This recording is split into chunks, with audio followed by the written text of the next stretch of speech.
Di dalam fisika modern, banyak ilmuwan yang bingung akan hukum sebab dan akibat. Sesuatu hal yang sulit dijelaskan, namun itu terjadi dan berbanding terbalik dengan fisika klasik, yang dimana hukumnya jelas dan dapat dicerna secara panca indera. Salah satu teori fisika modern yang populer adalah teori relativitas, yang mana teori ini dikemukakan oleh Albert Einstein. Dan dari sini, banyak ilmuwan yang penasaran. Jika kita bergerak dengan kecepatan cahaya dan melewati dilatasi waktu, apakah kita menemukan dunia paralel? Jadi, apakah teori parallel universe itu nyata? Dan sejauh mana perkembangan teori yang satu ini? Dari sini, kita akan mencoba membahas konsep dari teori parallel universe.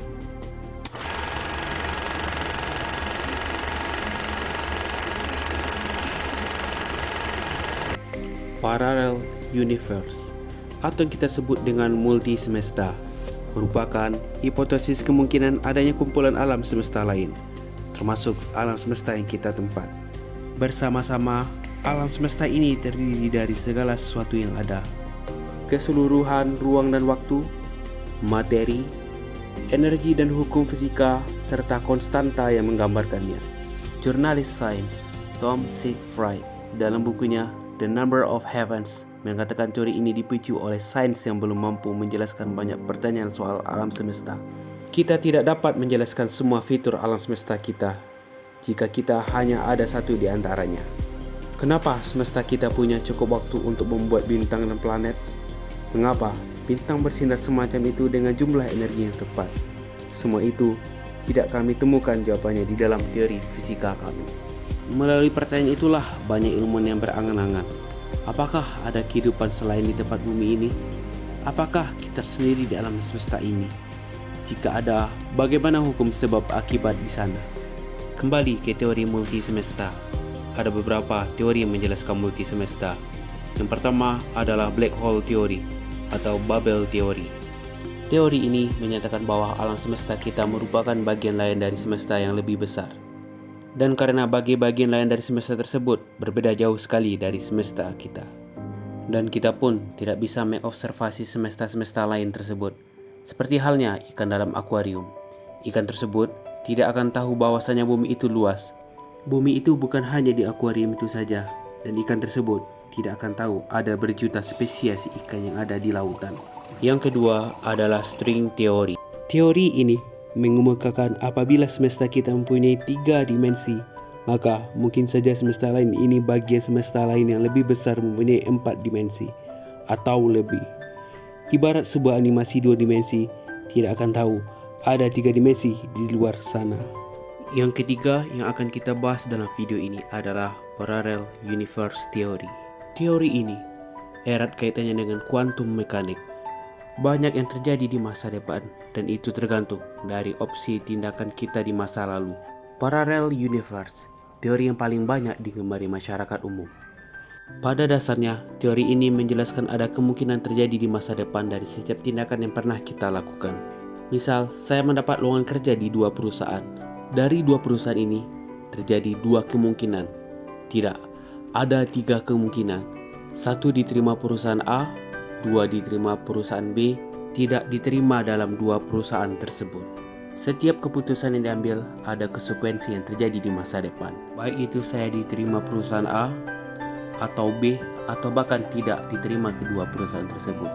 Akan berbeda ending, akan berbeda cerita, atau akan berbeda kisah. Di dalam buku Stephen Hawking, A Smooth Exit from External Inflation, atau Jalan Keluar Mulus dari Inflasi Abadi.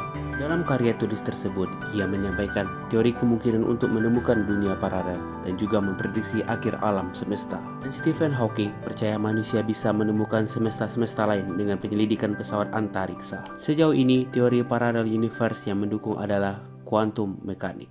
Jadi, pada saat yang sama, 2 buah elektron bisa disimpulkan berada di 2 tempat berbeda. Akan tetapi, saat kita mengobservasi elektron hanya bisa berada di salah satu tempat pada waktu observasi. Akanlah dia terdeteksi di tempat Y. Bagaimana dengan X? Tentunya tidak ada. Akan tetapi, Hughes Everett mengusulkan bahwa ketika kita mengobservasi elektron, kita membuat terpecah di suatu universe. Hasil observasi ini menunjukkan elektron ada di Y, sedangkan di universe lain ada di X. Harus diingat, observasi ini berlaku hanya untuk skala mikro, tidak untuk makro. Harus diingat, elektron adalah partikel fundamental, sedangkan makro tidak berlaku di partikel fundamental. Sangat sulit membuktikan teori ini. Namun, teori ini sangat menarik dibuktikan. Saat ini, ilmuwan sedang berusaha untuk membuktikan teori ini. Seandainya teori ini benar, maka ada banyak kemungkinan terjadi di masa sekarang. Misal, bayangkan jika Jerman dan sekutunya menang Perang Dunia Kedua. Di semesta lain Indonesia masih dikoloni oleh Jepang. Dan mereka tidak tahu bahwasannya di semesta lain Indonesia merdeka pada tanggal 17 Agustus 1945. Atau jika G30 SPKI berhasil melakukan kudeta dan Indonesia menjadi negara komunis. Dan apakah kamu akan terlahir? Jika iya, bagaimana keadaanmu di semesta tersebut? Dan dirimu di semesta tersebut sedang membayangkan bagaimana jika G30 SPKI tidak pernah terjadi. Dan mereka sedang membayangkan kebebasan kita pada saat ini. Ada banyak kemungkinan jika teori ini benar. Mungkin ada puluhan ending yang terjadi di Indonesia, ratusan hingga jutaan. Dan itu tergantung apa yang diperbuat di masa lalu. Oke, cukup sampai di situ. Mari kita ke diri kita sendiri. Anggap diri Anda adalah permulaan di alam semesta ini. Dan ada sebuah kondisi yang hampir merenggut nyawa Anda. Namun, bagaimana jika pada saat itu nyawa Anda terenggut? Disinilah cabang multi semesta lain muncul. Atau Anda selamat tapi mengalami kecacatan permanen.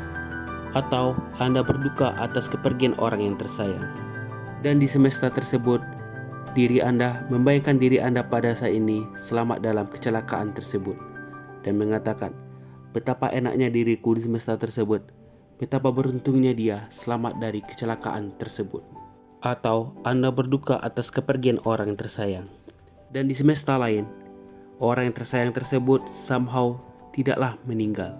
Dan di semesta sana, Anda hidup bahagia bersama dia, masih jalan-jalan sama dia, tertawa bersama, dan bahagia bersama. Setelah kita berangan-angan, apakah Anda berpikir, apakah Anda di jalur utama semesta ini? Atau cabang dari semesta utama? Bagaimana menurut Anda? Ada sebuah kejadian yang berhubungan dengan parallel universe. Kisah ini dikenal dengan dua anak hijau dari desa Wolpit.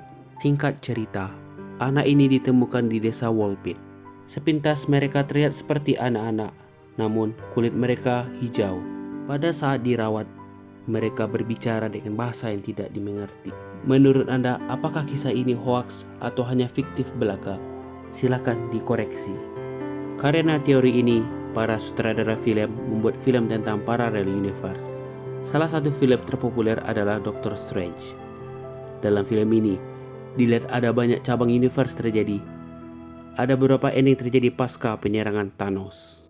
Perlu diketahui, teori ini berbeda dengan efek butterfly. Pada dasarnya, efek butterfly ini berbanding terbalik dengan parallel universe. Jadi, jika seorang mengubah keadaan masa lalu, maka di masa depan berdampak atas perbuatan tersebut. Misal, di suatu kondisi teman Anda mengalami kecelakaan dan menyebabkan diri dia meninggal dunia. Dengan alat yang canggih, Anda kembali ke masa lalu dan mencegah kejadian tersebut. Setelah selesai, Anda kembali ke masa depan. Teman Anda tersebut masih hidup dan tidak terjadi apa-apa. Namun, teori ini memiliki kelemahan dikenal dengan paradoks. Contoh, jika Anda pergi ke masa lalu dan mencoba untuk membunuh kakek Anda, otomatis ayah tidak akan lahir. Begitu juga diri Anda. Dan jadi pertanyaan, siapa yang pergi ke masa lalu? Bukannya diri Anda tidak terlahir?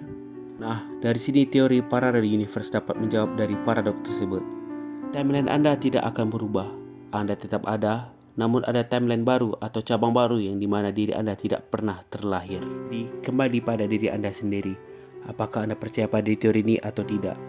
Kita sebagai warga yang biasa hanya bisa menunggu dan mengikuti perkembangan teori ini. Tidak salah juga, kita sebagai umat manusia mencari tahu misteri-misteri alam semesta. Tidak ada yang bisa menghentikan rasa penasaran manusia. Sekian dan terima kasih.